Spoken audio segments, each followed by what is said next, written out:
My name is Tanya Parker. This is my life, my story.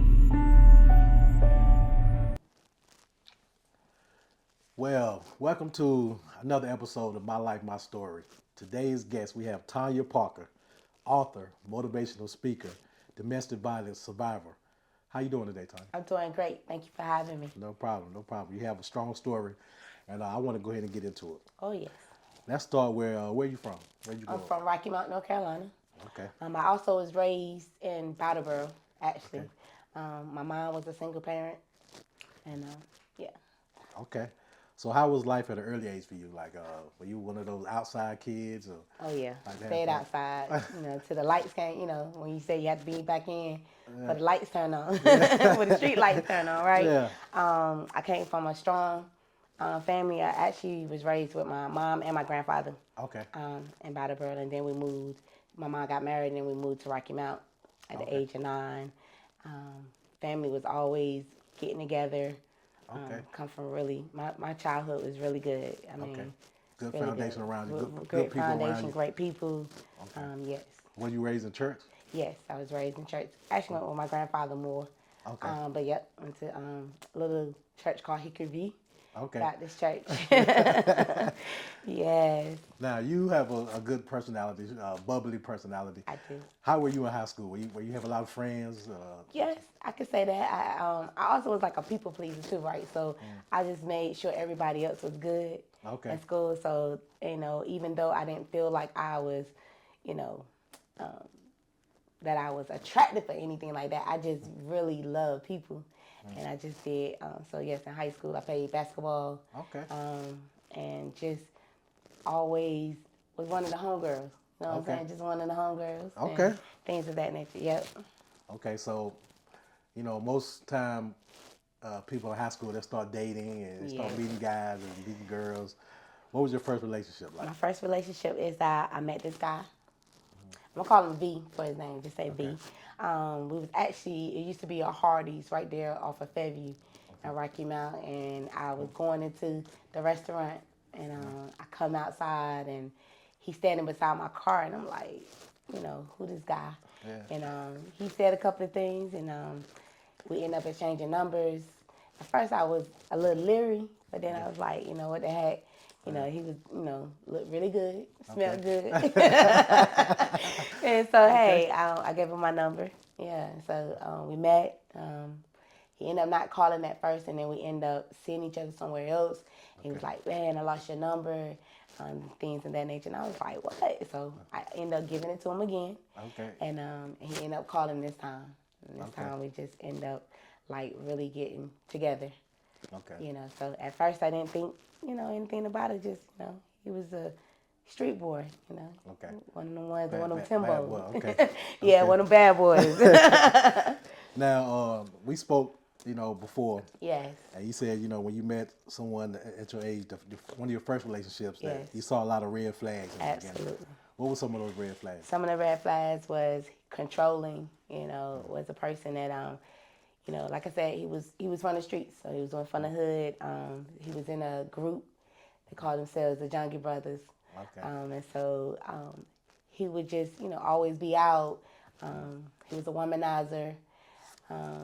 And so those was the red flags. It felt that I should have known that I shouldn't get myself into this relationship, but I still did anyway. I still, him and his boys was, smoking, drinking. Of course, I was a naive girl, really never really been in the streets. Like my mom, kind of shouted me from those type of things, right? So to me, it was different, and so they would like have me to drive them, places and just be in places I shouldn't have been, No. So that was the red flags. But I still felt like because I was a good girl, how us as good girls think we can change these bad boys, and I learned quickly that you can't change anybody, But because of just having a low self-esteem, again, just him being attracted to me, I felt like, wow, I didn't think I could grab a guy of his, I would think his status. Yeah. So that's, again, why I stayed longer than I expected to. Okay. Did you suffer any abuse during that relationship? Absolutely. More verbal Okay. abuse than physical. We did do physical, and quickly physical caused me to know that, hey, I gave it to him just as where he gave it to me. So we didn't really do physical that much. Okay.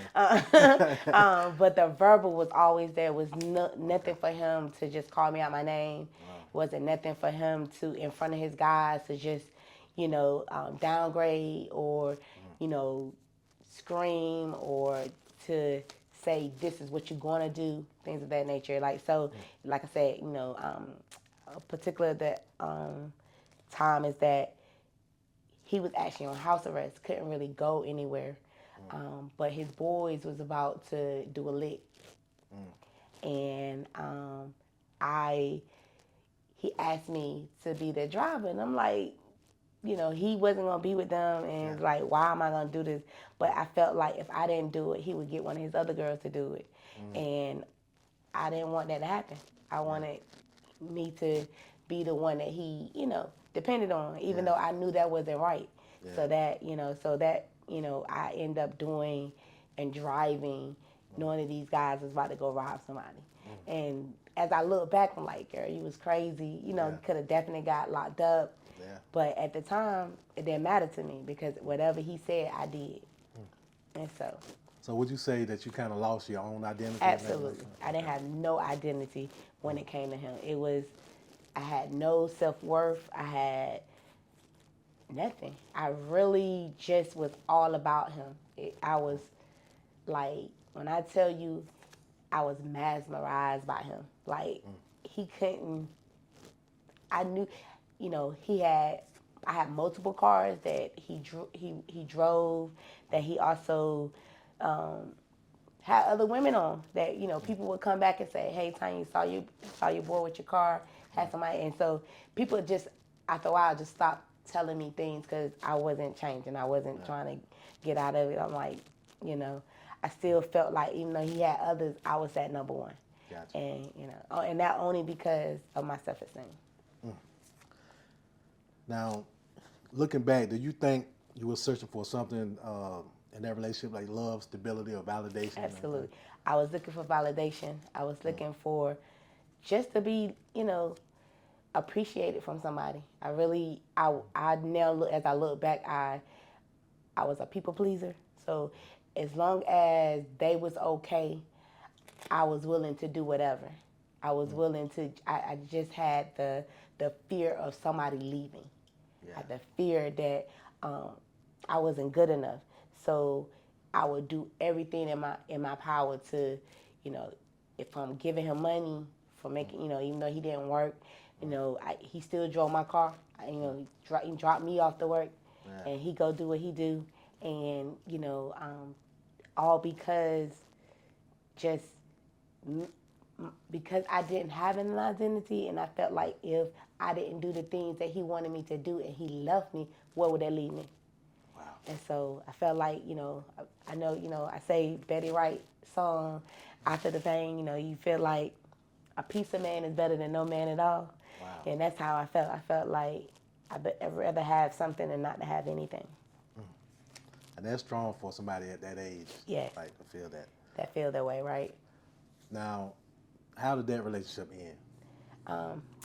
It ended tragically. We was together for 4 years. Okay. We actually had a son together. I got pregnant, matter of fact, right after high school, went to college. My first semester in college, I came home for fall break. Like, why you come home? But anyway, came home, ended up pregnant. So I ended up had to come back home. Didn't get to, finish college. So we ended up having a 2-year-old. And then, that relationship was still really toxic, really unhealthy. So this particular day, right before this, we hadn't really talked or anything. Like, I hadn't seen him in like a week or so. And then he came in one night. I was actually wanted to move. I wanted to get away. And so I was going to leave. And when he came to the house, he noticed that all my stuff was packed up. And he was like, where you going? What you doing? I'm like, I'm about to leave.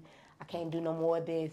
and he was very upset, like, how you gonna take my children away from me? And he ended up calling his mom that night, and I was like, no, Mom, she can't be leaving me, leaving me behind this. So, but I hadn't seen him.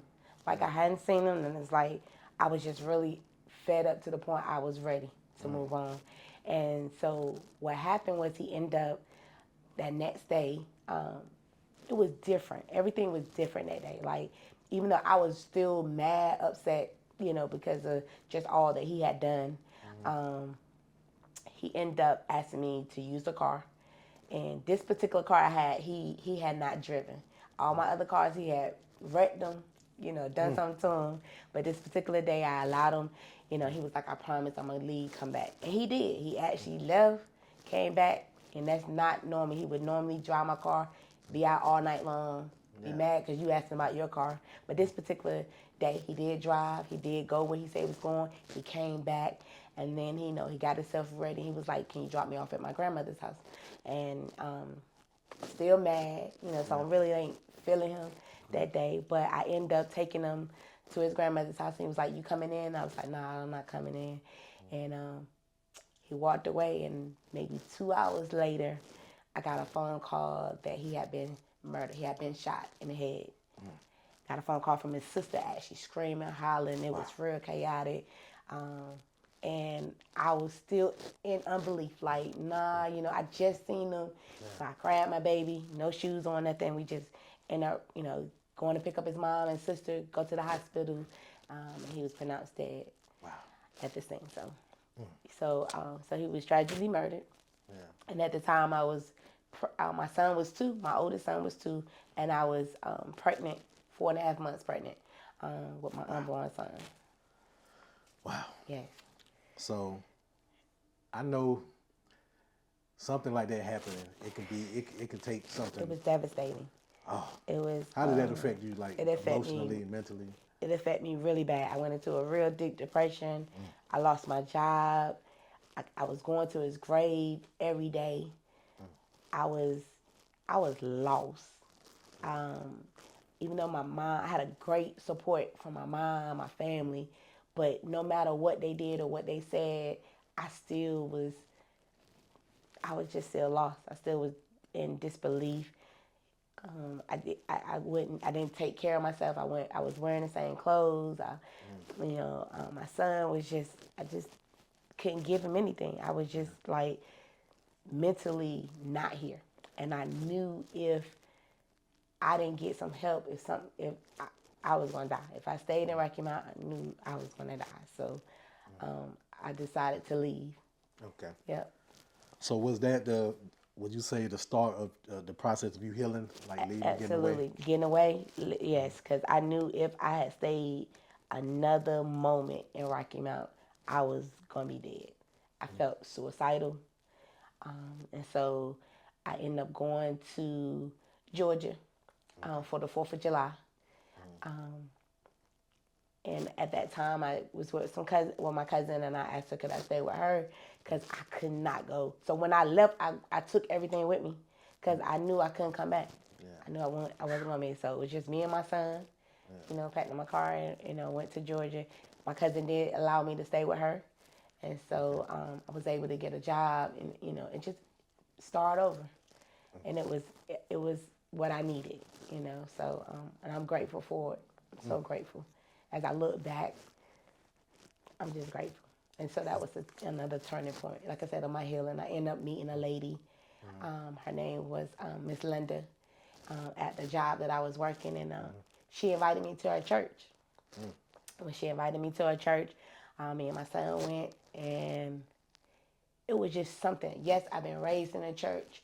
Yes, I've been back and forth. But this particular time, visiting this church, I had never really heard a pastor teach in such a way that was so convicting, so like realizing that I needed Jesus, I needed a Savior, and so at that moment it was a turning point of me giving my life to Christ. And Miss Linda, to this day, she my son's godmother, and so that was something that I needed. So At this time, you're doing a little bit better for yourself. You're turning the page. I'm turning the page. And what did you hope to find in your next relationship? I wanted to find, again, stability, finding someone that we could build together to connect. And so I ended up coming back here in '99 for my mother's retirement party. And at the retirement party, the day before, when I came in from Georgia, I ended up, going to a local club that everybody normally go to. So I ended up going that night before my mom's retirement party, and I saw a childhood crush in the club. I don't know, for myself, you be young and you see somebody and you like, oh, they're going to be my husband one day. Yeah. And so I actually knew him from 8th grade, but hadn't seen him since 8th grade. That was the first time seeing him, and I actually, we got up, and then I ended up going back to Georgia. And then he ended up calling, and we lost touch. We lost touch because of the flood. The flood that happened in '99 here in Tarboro, Rocky Mount area. So the flood of '99, and so we end up losing contact. End up getting back together. He ended up moving to Georgia with me. And so we went down there, and then we ended up having a daughter together. And so things didn't really work out at first, and then he ended up moving back here to Rocky Mount, and I ended up moving back to Rocky Mount in 2001. At that time, he had gotten himself together, turned his life around, gave his life to Christ. And so his pastor and him came one day, and he was like, man, I just want my family back.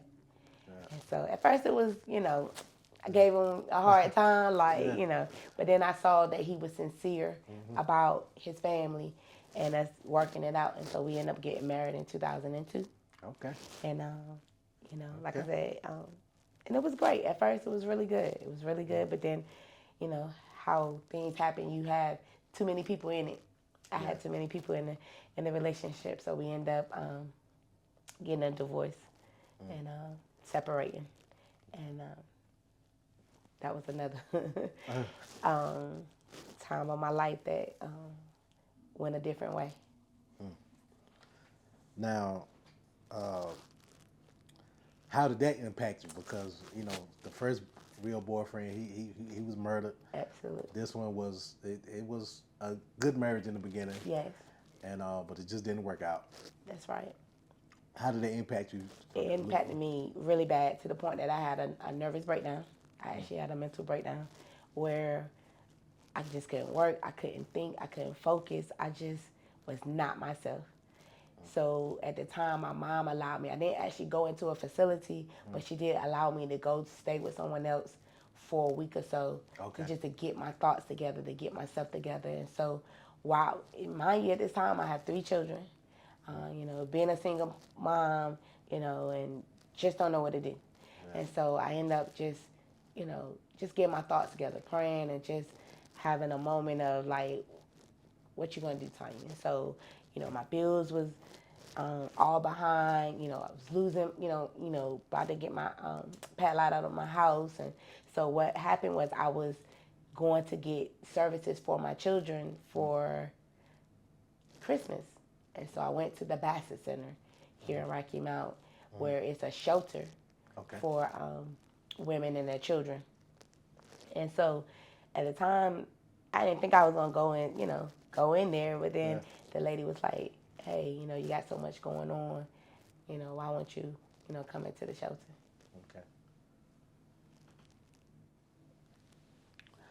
Now, we going back into the shelter. But can you share what it was like to be homeless with your children? And how did you cope with that at the time? At first, I was frustrated. I was mad. I was upset with myself that we even in a shelter. So it was like a program, though, that could really help me get things back in order.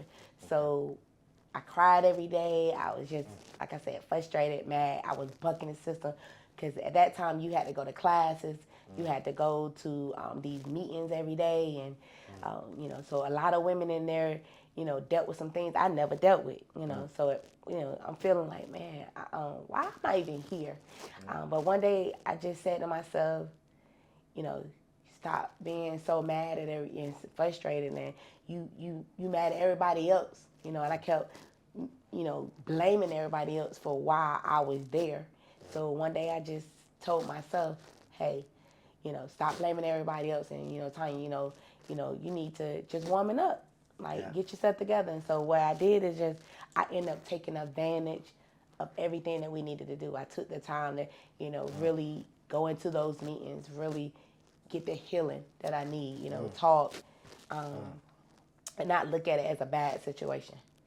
Did they have like therapy in there? Yeah, they did. Well, we didn't really have therapy, but we did have group meetings that was able to share, and able to kind of get some things off. Okay, so that was kind of therapeutic. Though, therapeutic. It was very therapeutic. Yes, yes. And I'm grateful. Like I said, I really know if I had not been there at that shelter, I wouldn't be the woman I am today. It gave me an opportunity because we had to have a curfew. So it gave me an opportunity to have my children on a schedule where before I was at that time I was in church. You know, so I was going to so many different services and just everywhere, but I had no structure for them. Gotcha. And so being in the shelter caused me to have structure, have some discipline. And I don't think if I had not been in the shelter, I would have gotten that discipline. Wow. Now, how did you make the transition from living in the shelter to becoming a homeowner? Absolutely. So again, taking advantage of the resources that was there, I had an opportunity to pay all my debt off, and I went through a couple of classes for first-time homeowner buyers program.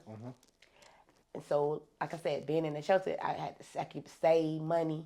So I saved up my money, and like I said, paid everything off. And so through this program, I was able to buy, once I got everything taken care of, I was able to go, you know, to the bank, see about, you know, getting a loan for a home, and which at the time I was approved for a $100,000 home. Wow. And so, in May of 2005, May 4th, 2005, I closed on my home. Wow. I left the shelter November of 2004. And so I just stayed with my mom just for the, you know, from, you know, November to May. Yeah. And then we moved in our home in May. And so this year makes 20 years that I went from being homeless to a homeowner. Wow. Yes. How did the kids feel when they walked in the felt amazing. So at the time I went into the shelter, my children was 3, 5, and 7. And so when we got into our home, my oldest son was like 9 at the time, 9 or 10 at the time. And so they was excited, you know. Yeah. I was grateful for that. This time, nobody was going to kick me out of my house because I'm, you know, do it. So it's mine, it's ours. And so it was great. It was a great feeling. It's a really great feeling. And at the time, I wanted to also say I was only making $8. Yeah. So I'm here to tell a person, no, if you put your mind to anything, it can happen. Because, you know, even my mom and everybody was getting discouraged. Because like I said, it took me a year and a half, almost 2 years, you know, for it to happen. Yeah. And it was moments that I got discouraged. It was some moments that I was like, is it going to happen? But I just was, you know, praying. I trusted God that, hey, he said it was going to happen, and it was going to happen. So, and, you know, and it happened. So, like I said, I was only making $8. Now, would you say that you learned something about yourself during that time, like the strength that you had, that type of thing? Like, I found out that I was stronger than I thought. I found out that I didn't really have to, I desired to be with a man. I wanted relationship-wise, but at the time I didn't have relationship, right? So I found out that it's okay. And you can do this on your own. You know, when I say on my own, me and God, right? Not just on my own, right? You know, but with the village that I had. Yes. And so I'm grateful for my resilience. And I'm grateful that I was able to overcome those times that I felt like, again, I wasn't worth anything. I didn't have any self-esteem. But now I can stand today and sit today and say that I know who I am. Yeah. I know my worth. Yes. And so I don't stay in things that are unhealthy Gotcha. like I did before. Now, you're an author. Yes, I am an author. What inspired you to become an author and share your story? Okay, so here in 2020, we was all shut down in Yes. March of 2020, and so being shut down, really not having things to do, just pray to God and like what's next. So I really wanted to like start a business and didn't know really what that looked like. And so I was actually working with like a coach, like a life coach, like a lady that, a business coach to kind of help me. And so I really didn't have nothing to start from. And so she was like, telling your story. Yeah. So God, if you would have told me I was going to write a book, I could have told you, no, I'm not. Yeah. I'm not a writer. I don't know nothing about that. And so through going through a book club, actually a book boot camp, was able to help me bring my story to life. It's my truth. It tells everything about, from the murder of my baby father to a whole lot of roller coaster of life. But yeah. What's the name of it? It's called Evolve Black Girl. Evolve Black Girl. Overcoming trauma, teen motherhood, and homelessness. Okay, wow. Yes. And when I tell you, it's all in the book. And you be like, it's a lot of people like, even my mom, when she first read it, God rest her soul, she transitioned back in 22. Matter of fact, February the 10th of 22 made her 3 years that she's been gone. But when I first got my books, and she was like, I want to be the first one to read it. So she literally read, it took her just a day. She read it, and she was not going to stop until she finished. And so, and even my mom said to me, she was like, you're going to really save a lot of people. Wow. Now, even in your family, or people that can read this story, and because of your transparency and just because of your realness, that you really give other people hope that even after this, you still can. Wow. Wow, Yes. that's deep. So Where can they go to your Facebook? Absolutely. They can contact me, Tanya Parker, on Facebook. They can inbox me. Right now, my website is down, but it will be getting back up because, you could go to evolveblackgirl.com and order the book as well. So you could just contact me. Or you could go on Amazon. It is on Amazon as well. Okay. Evolve Black Girl. Evolve Black Girl. And I do have my copy. You do have your copy. I appreciate that. And can't wait to hear your review of it. Yeah, I got you. What do you hope readers will take away from your journey? I hope they would take away that no matter what it looks like, no matter what the circumstance is, no matter how deep the hole they think they have, or how dark they think it is, there is redemption. There is a way out. You can come out the ashes. You know what I'm saying? You can rise above any circumstances. Because I know for me, I never thought that I was going to survive. Yeah, wow. But I'm here to tell you, you can. You just got to have a made-up mind. You got to have a determination that no matter what. And you also have to have, to me, a relationship with Christ. Yes. I don't think I could have done any of it without my relationship with Christ. And not just religion, but really a relationship that he showed me what real love was. And because of my relationship, I saw that all the other things was possible. Gotcha. Yeah. Wow. Now, your journey started at a young age. Yes. If you can go back and talk to the 17-year-old you, Yes. what advice would you give her? Well, first of all, I would like to apologize to her that I took her through that journey that I took her through. Now I can look back and say that it was okay to be who you were. You was just fine. Your identity was just fine. But I will also tell her, you know, that she is loved, and that she is enough, and just keep living, and she will continue to know that it gets better. Wow. It gets better. Now, for anyone, let's say a young girl, Yes. she feels lost, broken, she in a unhealthy situation. Yes. If you had a chance to speak to her, what would you say? I would first I would hug her.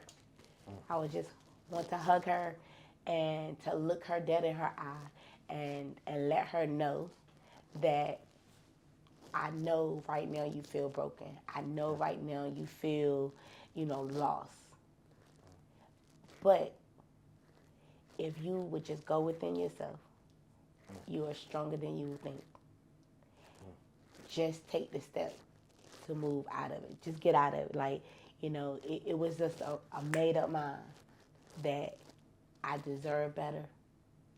And that if she put her mind to it, to love herself first. Because you can't love anybody else without loving yourself first. I would tell her, love her first. Once she loves herself, she's going to be open to loving somebody. It's going to come. She's going to attract what she needs because she's going to be whole. She's going to be healed. And so the reason why we stay in broken relationships and things is because we're not whole. We don't love ourselves. And so we attract those type of relationships. But once she realized that she's enough all by herself and that she loves herself, that she will attract those that will love her. Wow. Yeah. Wow. And that she can do it. She can. You gave us a word on that one. Right? You gave us a word on that one. Yes. Yes. Well, Miss Tanya, I want to thank you for coming in. Thank you for having me. This is a great interview. It's been a pleasure. Your journey, it was a long one, started at a young age, but you made it through. I made it through. I overcome. Yeah. I am an overcomer. Right. I just want to thank you for coming in, though. And I appreciate you being honest and transparent with us. And like I said, we got a copy of the book. We encourage everyone to get a copy of the book, Evolved Black Girl. And we will be speaking to you know, sometime, telling you how we felt about the book. Absolutely. I think they come back to tell about some other things that I'm doing now. So, yeah. We'll come in. But I'm grateful. I'm grateful. Okay, well, we thank you for coming in. I appreciate you. Thank you.